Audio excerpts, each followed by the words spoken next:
Hi, this is Pastor Tian, and I'm doing a few short videos to help prepare our hearts for Easter. I know life is a bit crazy for all of us right now, so I wanted to bring us some encouragement as we are in a Holy Week, as we're preparing for Easter. We're going to look at a few of the stories of the people who encountered Jesus at the resurrection. And the first story that we're going to look at is the story of Mary Magdalene. Mary Magdalene was actually the first person that saw Jesus after he had risen from death. And we're going to look at her story from the Bible, and it's found in John chapter 20. So in John chapter 20, it says, "Now on the first day of the week, Mary Magdalene came to the tomb early while it was still dark and saw that the stone had been taken away from the tomb. So she ran and went to Simon Peter and the other disciple, the one whom Jesus loved, and said to them, 'They have taken the Lord out of the tomb, and we do not know where they have laid him.'" In verse 11, it continues, "But Mary stood weeping outside the tomb, and as she wept, she stooped to look into the tomb, and she saw two angels in white sitting where the body of Jesus had lain, one at his head and one at his feet. They said to her, 'Woman, why are you weeping?' And she said to them, 'They have taken away my Lord, and I do not know where they have laid him.'"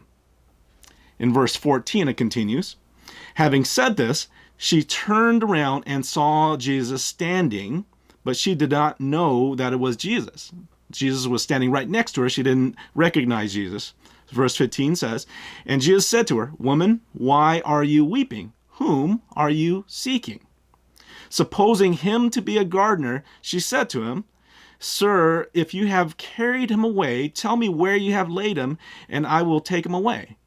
And Jesus was standing right next to him and her, and she did not recognize Jesus, and she thought he was a gardener.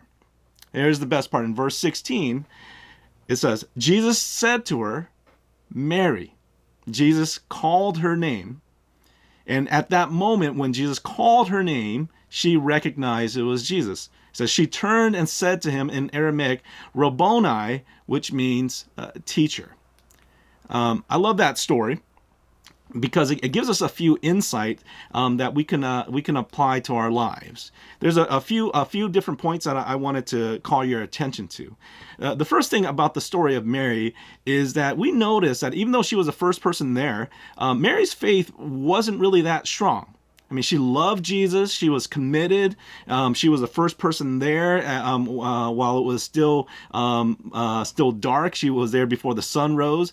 But, her faith really wasn't that strong, because she wasn't expecting to see Jesus risen from death. Even though Jesus had just raised her brother Lazarus from the tomb just a few days earlier, a week earlier, she wasn't expecting to find Jesus risen from death. She was distraught when she found the tomb empty, and she was weeping and she was frantic. And even when she saw these angels, these angels tried to calm her and says, "Why are you weeping?" And because she was so frantic and she, so distraught. And when Jesus appeared to her, she did not even recognize Jesus. She thought he was he was a gardener. So we see that her faith really wasn't that strong, because she wasn't expecting this, right? So that's the first thing that I want to point out. Secondly, I wanted to point out that Mary didn't recognize Jesus when he was standing right in front of her. Right? So it's this thing where God could be in your midst and we don't recognize God, right? But the thing is, even though she did not know it was Jesus, Jesus knew her, and Jesus sought her out. Jesus called her by her name. He said, "Mary." And there was something about the way in which Jesus said her name that was the signal for her. If you ask, what was the breakthrough moment for Mary at this time? How did she finally recognize it was Jesus? What got her past those tears of despair? It was when Jesus called her by her name. He said, "Mary." And maybe it was the timbre or the cadence or the tone of his voice that she recognized that this was the breakthrough moment when she heard her name. And that's another point, that Mary's breakthrough came when she recognized God's voice calling her name. That all it took was for Jesus to call her by name, and that was enough for her. For Mary, hearing Jesus say her name was a life-changing breakthrough. Jesus loved Mary, and he knew her name, but Mary also recognized the voice of Jesus. Like, his voice was familiar to her. She knew his voice. She knew his tone. She knew his timbre. She knew his cadence. She sat and listened to Jesus teach for hours upon hours. So that voice was very, very familiar. It reminds me of the passage that Jesus talks about in John 10 when he says he is the good shepherd. This is what Jesus says. He says he's the good shepherd. He says the sheep hear his voice, and he calls his own sheep by name, and he leads them out. You hear that? The sheep hear his voice, and he calls his own sheep by name. He knows her name. Verse 4, he says, when he has brought them all out on his own, he goes before them, and the sheep follow him. Why? For they know his voice. And it just says the breakthrough moment for Mary was when she heard Jesus' voice calling her name. I just love that. The sheep hear his voice, and they know the voice of the shepherd, and that's just something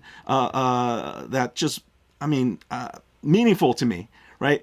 Jesus' voice calling her name was all that was necessary to snap her out of her despair and her hopelessness, and I think there's a lesson in here for us, because I think many of us are like Mary. Like, we have our doubts, we have our fears, we have our feelings of despair. We're wandering, we don't know where we're going, we're a bit lost. And many of us, we're looking for a sign. We want to experience a life-changing breakthrough. But just as Jesus was there for Mary, Jesus is there for us. He's here, he's right in front of us. And most of the time, we don't recognize that Jesus is right there in our midst. He's been trying to get our attention, and Jesus has been calling your name. And that's the sign for us, right? That God knows your name, and he's calling out to you because he loves you and he knows you. But the question for us, I want to challenge you, is, do you hear God calling your name? Do you recognize his voice? Like, Mary recognized the voice of God and when he called her by name, and it changed her life. Right? We have to recognize that God is in our midst. He knows your name. He's calling out to you. And I believe that if you recognize his voice and if you respond to it, it just might change your life. It just might be the breakthrough that you are waiting for. Amen? He is risen. He is risen indeed.